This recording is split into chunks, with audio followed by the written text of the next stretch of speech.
film or digital? Film, digital, film, digital. But how do they affect the image? What do we like about film? What do we like about digital? I am talking strictly hobby stuff here. Nobody is going to go out as a professional photographer shooting film. This is artistic photography for yourself. Let's put some pictures together and see the difference. So here's a picture taken on a Fuji X10. As you can see, it's taken in full sunlight, got nice grey tones. It's everything that you'd expect from a relatively modern digital that costs around about £70–80 on the second-hand market. Now let's have a look at a vintage film camera and see how that copes with the same picture. There you go. It's amazing, isn't it? That's a very, very different feel to this image. Two images taken literally side by side with two different cameras. This was taken with a Voigtlander Vito B, a 1950s camera, and it very much has got that vintage vibe and extra, extra large grain. We'll just put them side by side so that we can compare. As you can see, the one on the left, the digital picture, looks very clean and sharp. The one on the right has got that vintage vibe. It's got that gritty look. On to the next picture. All of these pictures were taken in one visit to a beach in the summer. So this couple who agreed to have their picture taken sitting on the bench, really nice character portrait, and as you can see, the digital has coped really well, particularly with the shadow detail under the cap. So let's have a look at the vintage film camera. Oh, wow, now that to me is a completely different image.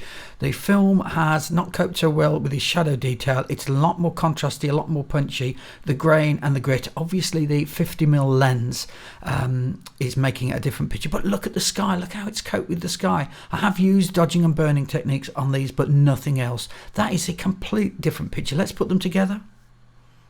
Wow, that is so different. You might wonder why I haven't burnt the sky in on the digital picture. Well, the detail just isn't there. It wasn't able to capture that detail in the highlights in the sky. I think it's important to say at this early stage of looking at these pictures is that we're actually comparing them. We're not looking to see which one's better. We're looking to see how they're different. So on to the next picture. We'll put the Voigtlander up first, this time the film camera. And this is a picture taken towards the end of the day on the way back from the beach. The light's going down. It's quite a windy, stormy day, and we're looking at a cornfield and it's quite dimly lit. And let's have a look how the digital coped with this same picture. Now that's very different, and it's not really fair because I cheated a little bit on this, I suppose, because the digital does offer me the option of a little pop-up flash. So that's what I've done here. I put a little bit of flash, dinked a little bit of flash in there to give a little bit of detail in the foreground, and it makes quite a difference, doesn't it? Let's have a look side by side. Well, not really a fair comparison. One's got flash on and one hasn't, but you could still see they are very, very different pictures. Back at the beach, here's a shot from the digital, the X10, and what I like about this shot is the extra wide lens that it's giving me, and lovely clean tones, nice greys. So how did the Voigtlander cope with this? How did a vintage camera get on with its 50mm lens? Let's have a look. And yet again, these pictures couldn't be any different. That looks like it was done at a completely different time to the digital picture, but if we put them up next to each other, I've had to use a bit of artistic license here to get them next to each other because they're different aspects. But as you can see from the surfers having their lesson in the middle of the beach, it was taken at exactly the same time, even though it looks to be a different day. That's just how different film is to digital in how it reproduces a scene. Here's the digital reproducing a tin mine in the middle of Cornwall. You can see some nice white cumulonimbus clouds bubbling up behind, lovely grey tones.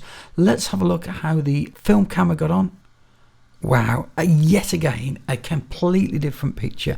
Obviously, the older lens doesn't have the capabilities of capture, and it doesn't have the ability to capture those grey tones. But look at what it can do with a really uplifted contrast. It's a very different picture. Obviously, the 50mm lens is a much closer in crop, but really different picture again. And so, for the benefit of being more accurate, let's blow these two up. So I'm using the same part of the image on both pictures. The digital picture on the top has captured those lovely subtle tones, beautifully sharp. Underneath, we haven't got the sharpness from the film, but we have got the grain, and we have got the contrast, and we have got that moodiness coming in. I mean, what do you like? Which one would you prefer? I'd really like to get some comments going in the comments section. I'd like to hear from people. Is film dead? Is this bottom one just not needed anymore, or does it have a place still with us photographers? Onto a portrait now of a lady that we met who was in a camper van with her dog and agreed to have a picture taken. Very different pictures, lots of grey tones, lots of sharpness from the digital Fuji X10 on the left. The vintage camera on the right's giving us that retro feel again, a lot more contrasty, a lot more grain. But what's interesting is if you remember back to the couple on the bench at the beach, can you remember how the sky was bleached out on the digital, but the film camera done a really good job of capturing the clouds? Well, look at here. It's completely different. It's the other way around. The digital's coped really well with keeping some detail in those clouds, and the film camera hasn't. The film camera has bleached them out, and so there's no rhyme or reason to it. They were both exposed for the skin tones, both taken at the same time. I can't tell you why. On to another portrait. This really cool guy getting out of the surf with his surfboard, posed for a picture. This is with the digital. Lots of lovely, soft, subtle skin tones. Let's move on to the vintage camera, the film camera, and have a look what it's done. Oh, there we go, a very different image. This time high contrast. We've got a much more masculine look with that higher contrast, the high grain, and just generally a harder picture. Let's put them both on the screen so that we can compare very quickly. Well, they've dealt with this scene really differently, and it's not either or either. You don't have to just like the digital smooth tones or sharpness and or just like the gritty grainy effect of film. You know, it could be that you prefer one particular film or digital for a job, or even there's nothing stopping you taking two bodies out, one with filming and one with the digital. So it's not either or, it's just a different look. And so, right at the end of the film, I'm going to have a little bit of fun for you and put 10 on the screen. 5 of them will have been taken with the Fuji X10 digital, and 5 of them will have been taken with the Voigtlander Vito B film camera, a vintage film camera from the 1950s. Here's the first one, and it's a portrait of a really cool looking guy, and of course it was taken on a Fuji X10 digital. And the next one is a scene walking along the coastal path in Cornwall. What should give it away here is the view that you're getting from the lens, because it's not a 50mm lens. That means it's a Fuji. It's another digital picture. It's the Fuji X10 again. On to the next image. That's Falmouth Docks, and that is very clearly heavy grain in the sky. A little bit of vignetting around the edges. That, of course, is the vintage camera. That's the film camera, the Voigtlander Vito B.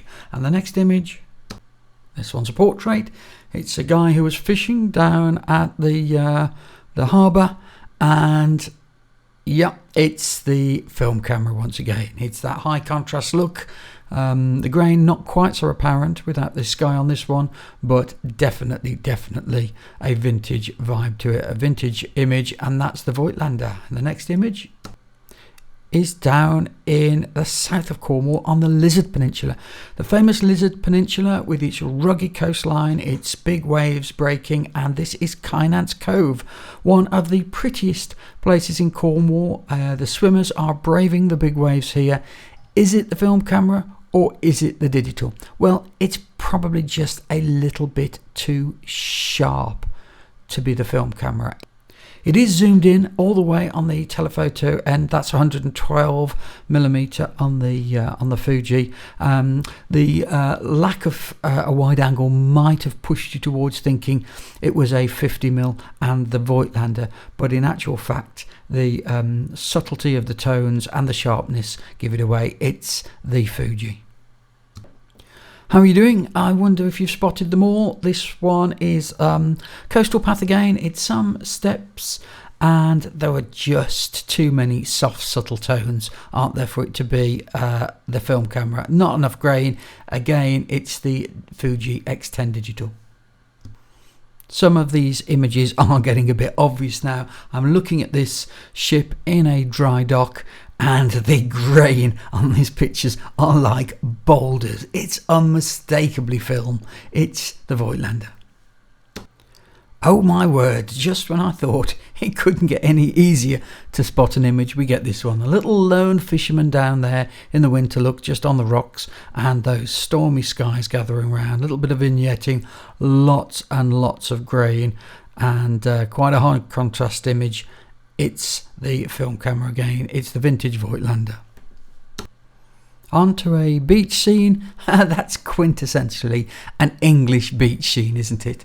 I've got the family there. They're all lying around in the sun, having a good time, and it's clearly the Voigtlander. It's got that vintage vibe, hasn't it? Last one now. This is Myla Creek. This is a overcast day, and I wonder if this and all the other pictures make you want to go and visit Cornwall. I should get a few quid from the Cornish Tourist Board, shouldn't I, for this video? Anyhow, have a look at the picture. It's clear that there's very little grain. There's lots of grey tones. There's lots of tones in there. It's obviously the Fuji digital. So that's 10 pictures you've had a look at. 5 were digital and 5 were film. I hope you got them all. In actual fact, there's one picture that I loved from the summer. It's my favourite picture from the whole of the summer trip. I'm going to put that up now as a bonus. Just finally, which do you think this is? Is this the film camera? Is this a digital? And please, in the comments section, tell me which one you prefer, the film or the digital. And if you've got any value out of this video at all, please consider subscribing to my channel and hitting the bell notification for updates of when I post again, or even the like button. That would be nice. Thank you for watching.